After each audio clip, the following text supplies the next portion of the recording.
Okay, for our next lesson under um, unpacking the self. So first is we will tackle the physical self, the self which is impacted by the body. So as I've told you before, no, unahin natin itong physical self. So with the physical self, we need to understand ourselves. So that is called self-understanding. So it's an individual's cognitive representation ng self. So kung ano yung nasa isip mo na ikaw, kung ano yung konsepto mo ng sarili mo. So that's self-understanding. And, ayan, lumiit, sorry.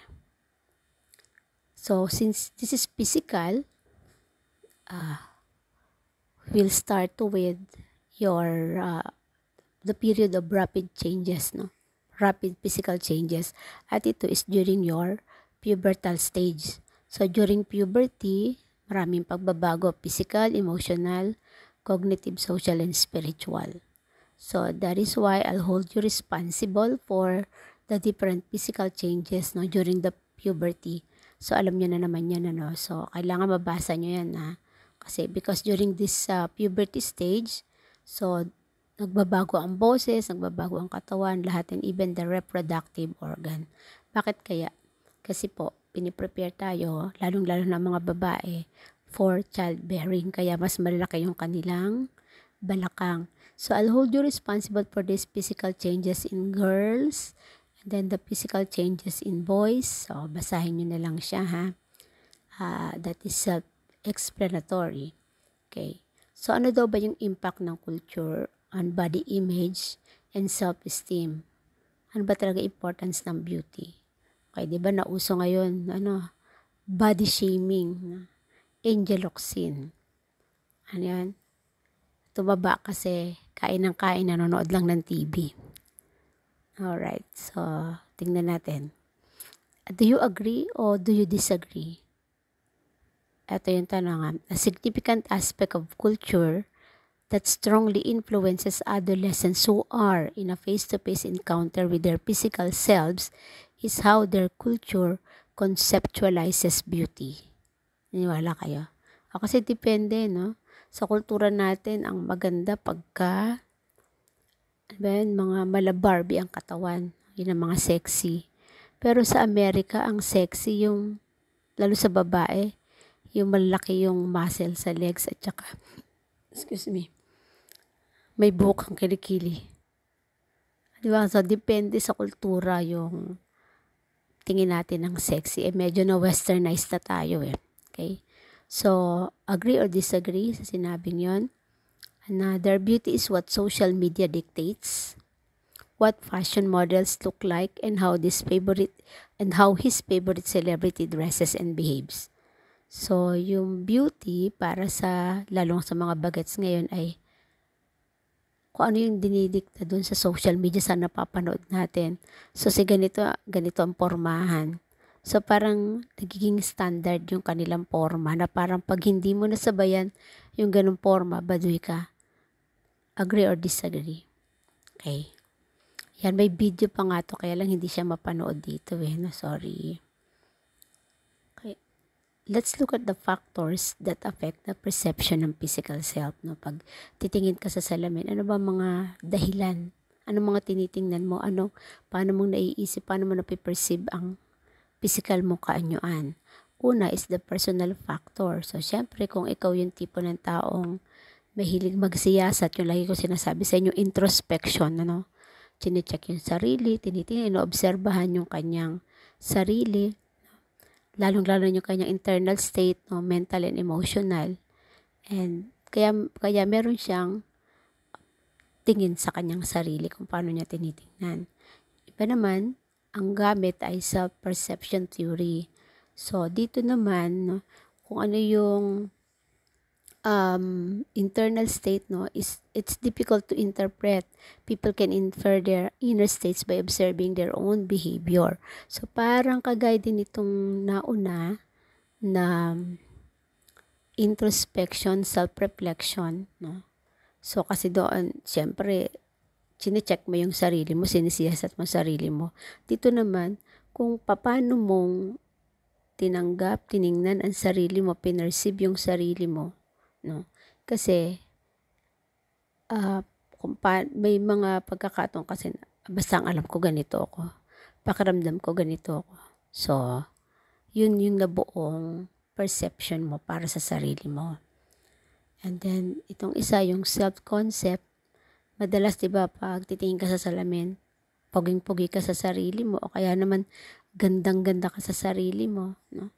So, kasi yun ang pakiramdam mo, yun ang tingin mo, konsepto mo yun, yun ang tumatakbo sa isip mo, na yun ang paniniwala mo na yung ka nga, na okay ka naman kahit ano itsura mo, di ba? Kasi nasa sa ano talaga yun, sa sarili, konsepto mo lang, feeling mo, para sa iba, hindi ka okay, hindi sila nagagandahan o napupugian sa'yo. Pero sa sarili mo, yun ang pakiramdam mo. That's self-concept, no? Na buong konsepto sa sarili. Personal identity, ito naman, no? A concept of a person who has about himself that develop over the years. So, syempre, kung ano yung sinasabi sa'yo sa bahay, kung paano habang lumalaki ka, kung ano yung nadi-display mong behavior. So, yun yung identity mo.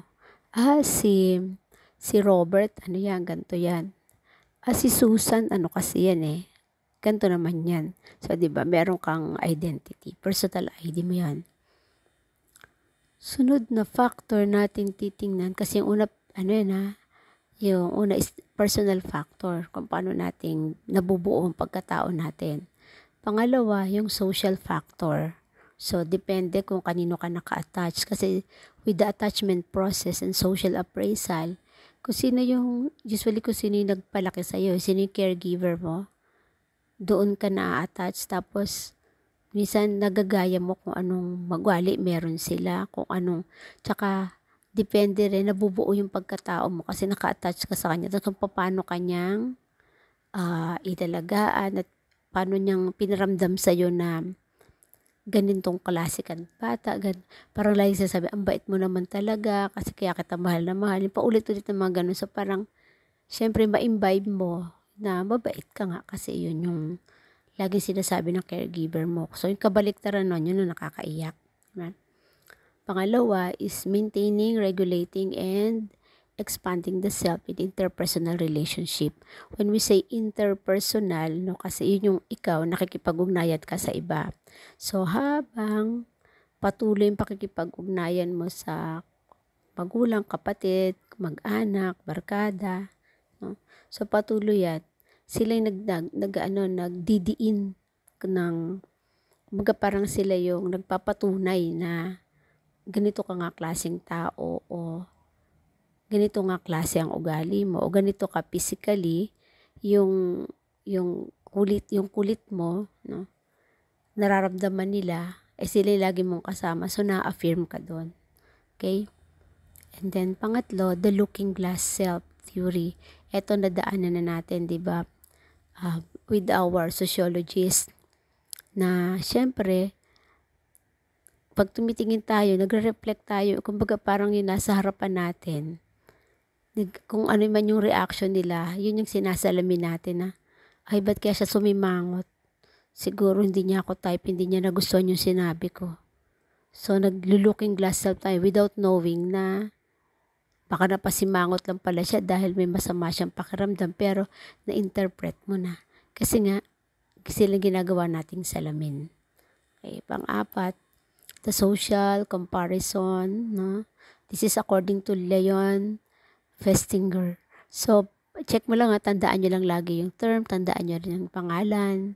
So, mga ganun pwede sa exam, diba? May dalawang klase ng social comparison. May upward at saka may downward. Si upward kasi, yung kinukumpara mo yung sarili mo doon sa taong mas magaling sa'yo. Kumpara ko sarili ko kay Liza Soberano, di ba? No? So, yan tawag doon, upward social comparison. Pero kung halimbawa namang ikukumpara ko yung sarili ko doon kay, kanino ba? Sige, basta yung, malabong intindi ng itsura, kaya ugali, no? So, pero yung mas mababa sa'yo, doon mo ikukumpara, tapos feeling mo angat na angat ka, no? Kasi parang, mabuti pa nga ako kaysa sa kanya, di ba? So, yun naman yung downward social comparison. Ito naman, next is, panglima natin, social identity theory. So, it's more of a collective identity kasi nga, social identity na. Kumbaga parang, kapag ka Barangay Hinebra, ganito ka. O kapag ka ano natin? Kapag ka taga Sabutan ay ganire. O kapag mga Kabiteño ay ganito. Mga Bisaya, ganyan. So, medyo collective identity na yun, ano. Ayan, tandaan nyo from Tajpel, and Turner. Hindi ko alam kung paano pinapronounce yun, ano. Na, sinasabi nila na, a people achieve understanding of themselves by being member of their group. So, syempre, imagine mo, member ka ng, sikat, ng, BTS, di ba? Wow, ganun, iba yung ere mo di ba? O kaya, membro ka ng isang sikat na eskwelahan, sa lista yan di ba? So, may social identity. Okay. So, check dito, self versus identity, no? So, pag self, a person that someone truly or entirely a person of the individual. So, yun yung self, yung katawan ko. Mantalang yung identity, ito yung paniniwala, pananaw, o tingin nila sa akin. Okay? So, that's my identity. Yung sarili ko, ito yung katawang lupa ko. Pero yung identity, ano yung pinaniniwalaan nyo na ako. Okay? Yung self daw is the total characteristics ng quality, while identity naman yun yung traits and characteristics. So, diba, yung self natin, yung sarili natin, kabuuan ng pagkatao natin, ng mga qualities natin, mabait, matulungin, kung ano-ano pa, no? Tapos, samantalang si identity naman, so, yung mismong kilos, ugali, asal natin na pinapakita natin sa ibang tao na ganun tayo. Kung kengkoy ka, masayahin ka, or kung medyo masungit ka. So, yun naman yung idea. Ay, si kilalang kilala naming yan eh. Diba? Kasi yun ay naging identity mo. Okay. The self belongs to an individual level analysis which includes self-esteem, self-states, self-efficacy, and the like. Identity is based on societal and cultural level analysis. So, syempre, kung sarili mong kakayanan, galing, kung anong meron ka, samantalang si identity. So, nakikita, depende sa kung anong environment meron tayo, kung ano yung konsepto sa lugar na yon. Okay. Ano daw yung impact of culture on body image and self-esteem? So, anong kultura ba meron tayo at paano ito nakaka-apekto sa ating self-esteem, sa ating image? So, culture here is defined as a social system that is characterized by shared meanings that are attributed to people and events by its member. So, pinakamadaling tandaan, culture, alam mo kung anong definition, the way of life. So, kung ano yung galawan, kung ano yung sistema ng kanilang pamumuhay, yun ang kultura. Okay? Culture and beauty, young adolescents are forced to adhere to society's definition of beauty. So, parang, actually, kilala nyo si diba, sino ba to? Yung, Sanderford. Diba? Kasi, feeling niya, hindi naman siya tanggap. Pangit kasi siya, so kailangan niya magpupogi. Kasi dinidikta ng ng society na pag ganito itsura mo, pagtatawanan ka, hindi ka tanggap. Samantalang pag ang ganda-ganda mo, di ba? Tanggap na tanggap ka. Okay, kasi yun yung dinidikta ng ating kultura. So, hanggang sa nauso yan, plastic surgery, rito, okay. Anong ginawa ni Sanderford? Nagpapogi. Alam mo sa totoo, nakakalungkot nga yun eh. Kasi parang, tutusing kasalanan ng society, ng lipunan natin na parang bakit kailangan natin kutsain ng tao dahil sa kanyang itsura. Maski nga pagdating sa trabaho, di ba? Laging hinahanap with pleasing personality.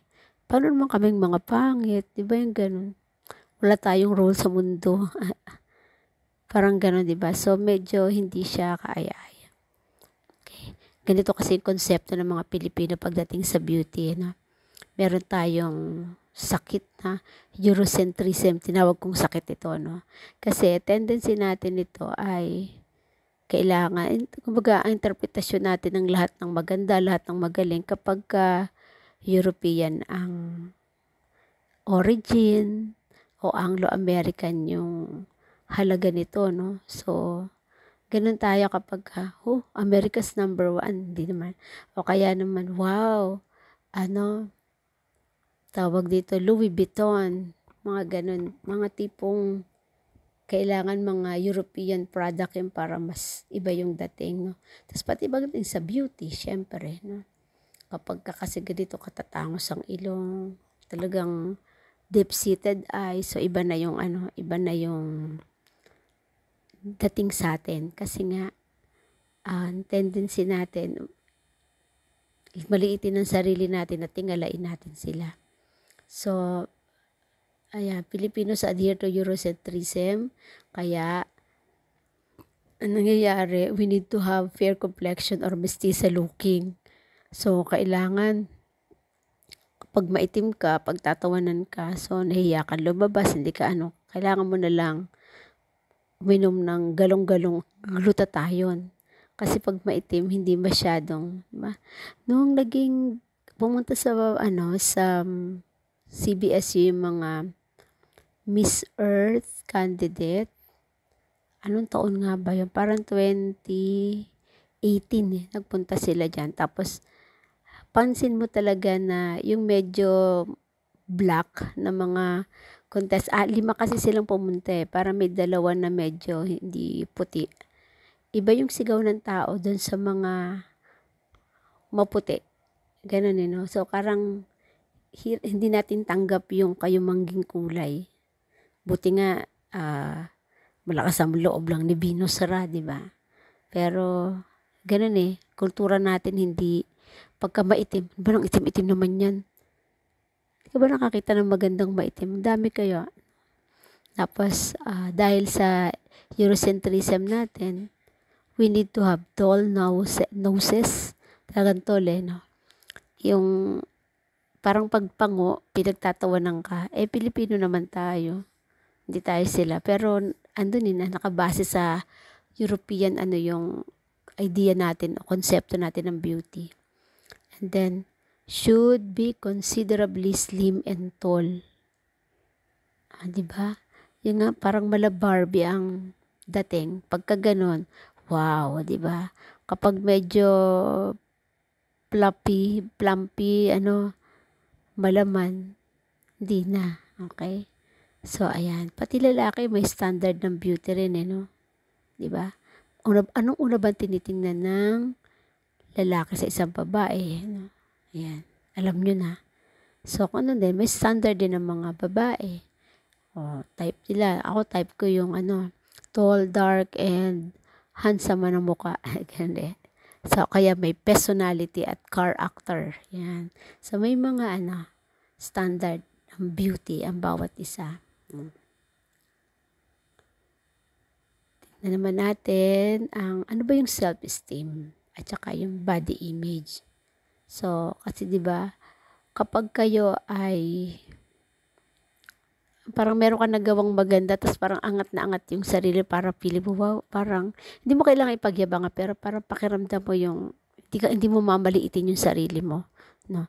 Ibig sabihin kasi meron kang self-esteem kung gaano kataas o kababa ito. Ayan. Meron po tayo, nasagutan ko na, nasagutan nyo na tong body image questionnaire natin, no? So, yes, no lang tayo, yes, no. Tapos, kung ang answer mo daw ay yes, sa number 3 or more question, you may have a negative body image. Kung halimbawa, ano score mo? Kunyari, ang score mo, 5. So, ibig sabihin, hindi negative yung imahe mo. Tingin mo sa sarili mo. Pero kung less than 3, ibig sabihin, hindi ka, okay lang sa'yo yung kung anong body meron ka. And then yung isa naman, questionnaire ng self-esteem. Ito yun. Do you like yourself? Do you feel lonely most of the time? Ayan, pang self-esteem yan. Okay? Ito lang naman yung scoring. Pero mas maganda yung dayain na kasi para ma-check nyo din yung sarili nyo talaga. Okay. So, ayan. And then, ito ibig sabihin, kung 18 to 22 yung points mo dito, ibig sabihin napakataas ng self-esteem mo. Nobody can put a good man down. Ganun ang dating. Tapos, pinakamababa yung very low self-esteem. Takot humarap sa tao, ganun. Tignan din natin ang self-esteem and ideal body image. So, the overall evaluation that a person has of himself, which can be positive or negative, high or low. Okay. So, yung kabuuan mong pagsukat ng iyong sarili, no? Kung okay ka o hindi, kung positibo kang tao o hindi, kung malalim ka bang tao o mababaw kang tao. Okay? So, another is, it's a measure of person's self-worth. So, kung tingin mo kasi, kung alam mo kasi yung sarili mong halaga, hindi ka mababother sa sasabihin ng iba eh. Diba? Kasi kilala mo sarili mo. Bahala ka magdakdak dyan. Magalit ka na kung magalit. Wala akong pakialam. Kasi kahit anong pinagsasabi mo, kung alam ko namang hindi yan totoo, hindi magugulo balahibo ko. Diba? Self-esteem is how valuable to himself and others a person perceives himself to be. So, kung ikaw ay taong may pagpapahalaga sa sarili at sa kapwa, nararamdaman yan. Nagra-radiate yung galing. Okay? So, ano daw yung mga physical appearance or body image? Okay, this is one factor that affects self-esteem. Lalo sa mga kabataan, di ba, medyo nako-conscious na kayo sa inyong katawan. Ayan. So, nagkakaroon kayo ng perception of physical self when they look in the mirror. Sa pagtingin, tumataba na ako. O kailan kaya ako papayat? O kailan kaya ako tataba? Kailan kaya ako papayat? Ganun. So, yung iba nagkaroon ng feeling of likes or dislike about the physical self that they see. Ayoko talaga nito. Ako, problema ko yung bilbil ko eh. Tapos, kung may pera lang din ako, papabelo talaga ako. Di ba? So, may mga ganun tayong factor. Then, their thoughts and how they relate to their physical self. So, kung ano tumatakbo sa isip, may ba, pwede mag-exercise naman eh, malaki tiyan mo. Exercise, kailangan mo ding i-trim yung sarili mo. No? Hindi naman, wag lang yung talagang OA na kahit hindi mo kaya, didipahin mo para lang, di ba? So, kasi yun, baka masaklap, baka may obsession tayo doon, okay? So, perception of how other people view them physically, lagi mong, iniisip mo kung ano iniisip ng tao sa'yo. Baka sabihin na lang nila, ganito ako. Baka sabihin na lang nila, ano ba naman yung ano? Kasi nga masyadong mapuna yung mga tao sa paligid natin. Nasa sobrang puna, natatakot na rin tayo. At iniisip na rin natin kung ano iniisip nila sa atin, di ba? Nagiging tuloy, I am not what you think I am. I am not what I think I am. I am what I think you think I am. Tatandaan nyo yun. Nagiging ganun tuloy, no? Okay, so ito naman. Putting pressure on oneself to attain unrealistic ideal to the point of risking mental and physical health is unacceptable. Ito yung sinasabi ko pala kanina na yung sa sobrang kagustuhan natin na ma-achieve yung mga bagay-bagay pero at risk na rin yung ating mental and physical health, balikan natin si si Sander Ford, diba? So, siguro, bagay, hindi naman niya ni-risk yung mental niya, no? Kaya lang, alam mo yung nakakalungkot. May nagsasabi kasi na talagang mayabang siya. Pero ako, mas pabor pa sa akin sana kung natutunan niya ng tanggapin kung sino siya. Kasi sa sobrang, alam mo yon, sa sobrang pilit niya na tanggapin siya ng tao, to the extent na palitan niya yung mukha niya kasi mas pogi nga naman. Kung tutusin, in-enhance lang din naman yun. Wala namang, kumbaga pinatangos yung ilong lang niya ng konti, tapos kininis-kinis yung mukha. Yun pa rin naman yung bagang mas poging version niya talaga, yung parang ganon. Pero, still, ginalaw pa rin siya ng siyensya, di ba? So anyway, tandaan lang po natin kung at risk naman yung mga ibang aspeto ng pagkatao natin, hindi na rin yung katanggap-tanggap, ha? Okay. So, ito yung mga misconception natin pagdating sa ano ba yung self, no? Kasi sabi ng kultura natin, ito dapat. Society's ideas of the perfect physical form, which are, for women, dapat ang mga women daw, white, perfect skin, small waistline, big breast and behind, long straight hair, long, gano, parang, yung style nga na parang, dapat, pag babae ka, dapat ang katawan mo, mala Barbie. Kasi pag hindi ganun, mataba-taba mo, parang hindi ka babae. Ganun yung dikta ng kultura natin, di ba? Tapos para sa lalaki, dapat men are tall, tan, perfect skin, muscled, no? Yan, six-pack abs. May mga pandi-pandisal daw sa, mga ganun. Yan ang lalaki. Parang ganun yung naging dikta na kaya lahat, nag-gym na, lahat, nag-ano kasi, kumbaga, maski sa mga artista, kailangan nilang i-trim, hindi lang trim i-tone nila yung kanilang katawan para wow, di ba? Yung mga ganun, para wow sila. And then, images of perfection, adolescency in all types of media, print, television, sabi, mass media is the powerful tool, no? Siyempre, pag nakita na ng mga bata, yan, ginagaya na ng ginagaya. Kailangan ganito rin yung pormahan nila. Ganito yung mga kolorete sa mukha, no? So, yun ang dala ng ating kultura. Since standard has been set by society, and reinforced by media, any characteristics that does not conform to the standard labeled as ugly. Kayak, no? Kasi yun na yung standard, parang kailangan tumapat ka dun, kailangan sabayan mo, kasi pagka hindi, pangit ka. Hindi ka aya-aya, no? People who went too far to look like celebs. Okay. So, ito, patangos ng ilong. Sa sobrang pagpapaganda, pagpapalaipo, na disgrasya, di ba? Yung iba naglalagay pa ng silicone, o di, para lang lumaki yung dibdib, o di ano nangyari. Yung iba, nagkaroon ng infection, pwedeng mamatay. Bad. Okay, so on a final note, tandaan lang po natin to. Yes, beauty is important, but being beautiful still depends on how a person defines beauty and the standards he sets to meet this definition. Wag daw kakalimutan yung sinabi ni Pia Wurtzbach na confidently beautiful with a heart. Kasi yung beautiful hindi lang yung physical, dapat beautiful din yung ating kalooban, pinaka-importante. Kasi yung kulang lang ko tanggapin kung anong meron ka. Ako nga tinanggap ko na nga lang na ganito ako talaga eh. Wala na. Pero pwede mong i-enhance. Hanap ka ng paraan kung paano alagaan mo din yung sarili mo, di ba?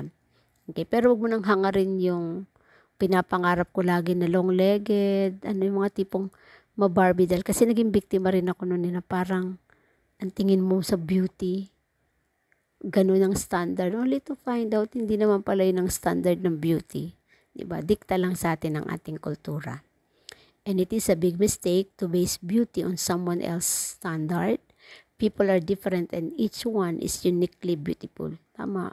Alam mo yung mga Hapon, gustong-gusto daw nila yung mga Pilipina na malilinggit, no? Ayan, mas type nila yung mga petite. kesa dun sa, karamihan ng mga foreigner, di ba? Ang nagiging partner nila, mga Pilipina. Kung titignan mo, hindi naman ganun talaga ang kagandahan kasi para sa kanila yung beautiful.